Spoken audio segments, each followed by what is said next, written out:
Everyone in Virginia will be voting for governor, lieutenant governor, and attorney general. But other races and referendums will depend on where you live.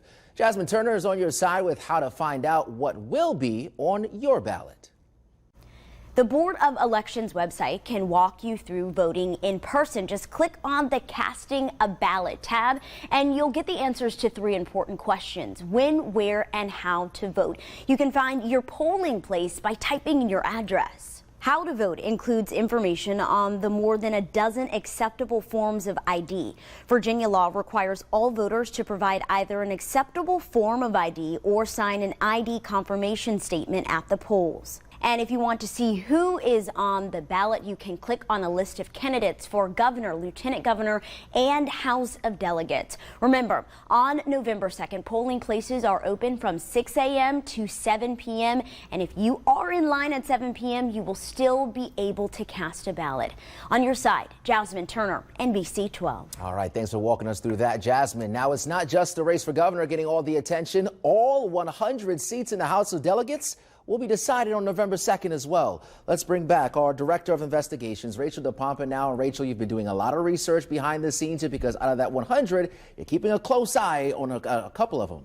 That's right, Anthony. Let's set the scene for you first, though. 4 years ago, right after the Trump presidency, Donald Trump took office, a blue wave crushed the Republican stronghold in the House, virtually wiping out 32-seat majority. It was a stunning turn of events. Well, a second blue wave 2 years ago during the Trump presidency gave Democrats control over the House with its current situation here, 10-seat majority, 55 to 45.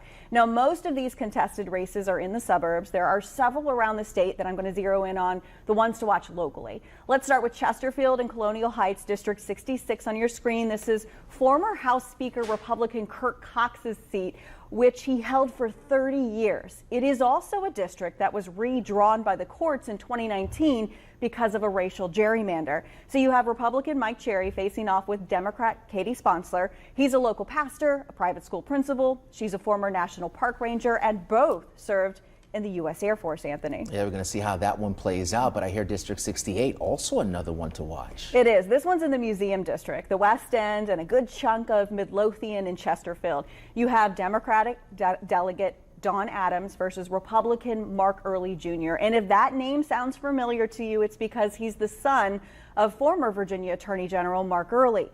Delegate Adams is seeking her 3rd term here. She was elected in that blue wave of 2017, and she easily won re-election in 2019. Yeah, we'll see if Early's name recognition might work in his favor, but there's other districts out there that we should keep an eye on locally on election night. What are they? Another one is definitely District 72 in Western Henrico. Okay, so this is Delegate Skylar Van Valkenburg going up against Republican Chris Holmes.